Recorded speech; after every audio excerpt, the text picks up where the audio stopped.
AISM journalist welfare association ने आज देश में हो रहे पत्रकारों पर अत्याचार को लेकर विरोध स्वरूप बैठक चांडिल डैम के नज़दीक जोगा भवन में की। बैठक में बतौर मुख्य अतिथि एसोसिएशन के बिहार झारखंड प्रभारी प्रीतम सिंह भाटिया एवं प्रदेश अध्यक्ष राम प्रवेश सिंह, इनके अलावा प्रदेश की और कई पदाधिकारी एवं विभिन्न क्षेत्र से आए पत्रकार मौजूद थे।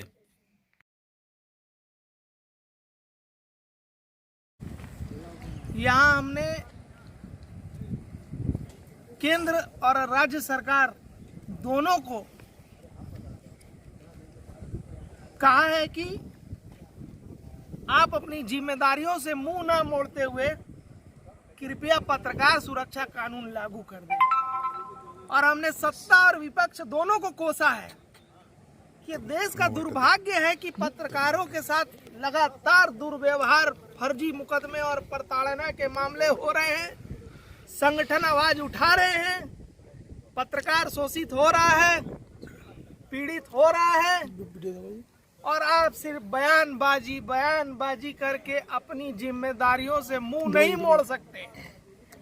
आप पत्रकारों की भावना का सम्मान करते हुए विभिन्न संगठनों की मांग को मानते हुए देश में पत्रकार सुरक्षा कानून को तुरंत लागू करिए। जिस तरह से पत्रकारों के साथ प्रताड़ना के मामले हो रहे हैं, अब देश ये समझ चुका है कि चौथे स्तंभ को दबाने की कार्रवाई जो है बयानबाजी तक नहीं रहेगी। और ये संगठन जाग गया है और ये जगह जगह इसी तरह से बैठक कर पत्रकारों को एकजुट कर जगाता रहेगा कि भाइयों, अपनी लड़ाई के लिए अब इनकलाब जिंदाबाद के नारे के साथ लड़ाई लड़िए। आपके साथ भी शोषण हो रहा है, आज मेरी नहीं तो कल तुम्हारी बारी है। मौत से यारो किसकी यारी है, मरने के लिए तो हम लोग आए ही हैं। पत्रकार तो अपने आप में क्रांतिकारी है, एक आंदोलन कर्मी है, उसको मौत से क्या डर है। जो डराने और धमकाने का काम जिस तरह से जो लोग कर रहे हैं, ये लोग बाज आ जाए। अगर देश में पत्रकार एकजुट हो गए तो इनकी पतलून ढीली हो जाएगी। हम लोग कहना चाहेंगे कि आप सभी पत्रकार साथी एकजुट होइए और सरकार के समक्ष अपनी मांगों को लगातार उठाइए। चुप रहने से ये आंदोलन दबने वाला नहीं है। आप अपनी सरकार तक जो है लगातार बात को उठाते रहिए, लगातार आंदोलन करते रहिए, लगातार बोलते रहिए, पत्राचार के माध्यम से, सोशल मीडिया के माध्यम से अपने आप आवाज को बुलंद करिए, जगाइए सरकार को। इसी उद्देश्य के साथ आज हम लोग आए हैं। जो देश में पत्रकारों का शोषण हो रहा है, अत्याचार हो रहा है, हमले हो रहे हैं, एक तरह से हमने इस क्रांतिकारी भूमि से जो है उस आंदोलन का आगाज कर दिया है और हम लोग चुप नहीं बैठेंगे। लगातार इस मामले को जो है हम लोग उजागर करते रहेंगे। सर, आज रिपब्लिक भारत के पत्रकार आज एक ये में फंसे हुए हैं, उसमें पत्रकार संगठन क्या चाहती है, क्या कहना चाहेंगे? हम सभी पत्रकार, पूरे देश के पत्रकार चाहते हैं कि अर्नब गोस्वामी के साथ जिस तरह से उनको गिरफ्तार किया गया, क्या यह मानवाधिकार का उल्लंघन नहीं है? क्या ऐसे एक अपराधी के तरह आप एक पत्रकार को गिरफ्तार करेंगे? क्या इस तरह से आप उसकी बेइज्जती करेंगे?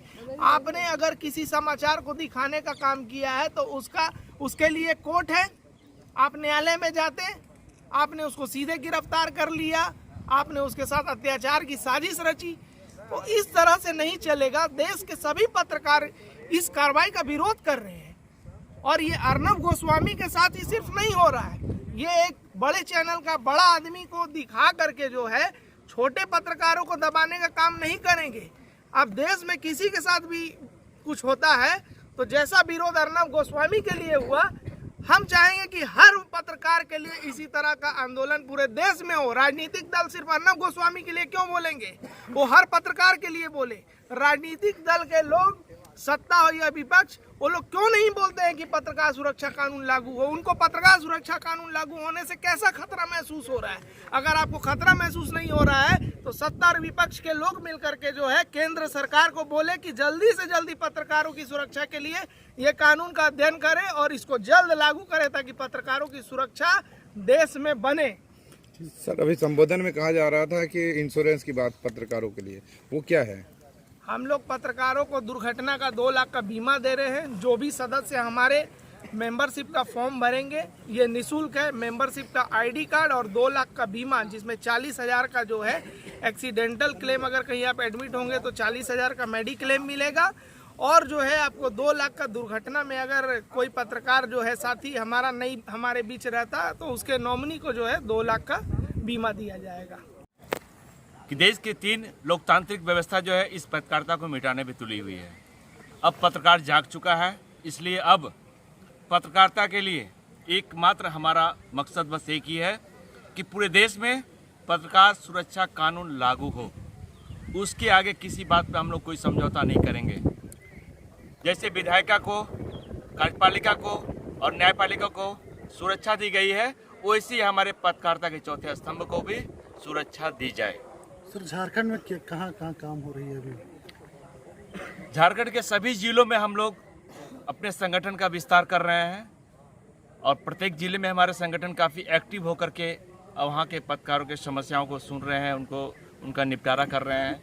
लेकिन काम ऐसे नहीं चलेगा, क्योंकि आए दिन अगर पत्रकारों के साथ इस तरह से व्यवहार किया जाएगा तो हम लोग और इसका हम लोग विरोध करते हैं। और हम लोग चाहते हैं कि सरकार, केंद्र सरकार, राज्य सरकार इस संबंध में बहुत त्वरित कार्रवाई करते हुए निर्णय ले कि पूरे देश में पत्रकार सुरक्षा कानून लागू करे और पत्रकारों को सुरक्षा मुहैया कराए।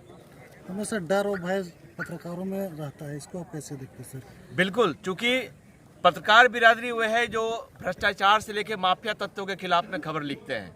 ऐसे में क्या है कि पूरे लोकतांत्रिक व्यवस्था के 3 स्तंभ को जो केवल खतरा अगर है तो वो पत्रकारिता से है। ये लोग तीनों की एक सोची समझी साजिश है कि इस पत्रकारिता को डैमेज करना है, तो इन्हें डिवाइड एंड रूल की पॉलिसी में बांटो और इन्हें भयभीत करके रखो, बेकाम करके रखो, ताकि सच्चाई लोगों के सामने नहीं आए। लेकिन अब पूरे देश के पत्रकारों में इस बात की जागृति आई है कि कहीं न कहीं से हमें डैमेज किया जा रहा है और वो लोग केवल एक ही मांग कर रहे हैं और हमारे संगठन भी केवल एक ही मांग कर रहा है कि पूरे देश में अब पत्रकार सुरक्षा कानून लागू हो और पत्रकारों को सुरक्षा दी जाए। पत्रकारों को आप क्या मैसेज देंगे सर? जो पत्रकार है अपनी ओर से क्या मैसेज देंगे? मैं पत्रकार साथियों को यही अपने तरफ से मैसेज देना चाहूँगा कि आप निडरता के साथ कार्य करें, क्षेत्र में संगठन आपके साथ है। सर, अर्नब गोस्वामी वाले मामले में क्या कहेंगे आप? अर्नब गोस्वामी के मामले में महाराष्ट्र सरकार की तरफ से जिस तरह से फांसीवादी कार्रवाई की गई है, इसका संगठन पुरजोर इसका विरोध करती है और ऐसे कार्रवाई के प्रति संगठन आगे भी अपना आंदोलन जो है सड़क से लेके अब हम लोग सदन तक इसके लिए हम लोग आंदोलन करने के लिए हम लोग तैयार हैं।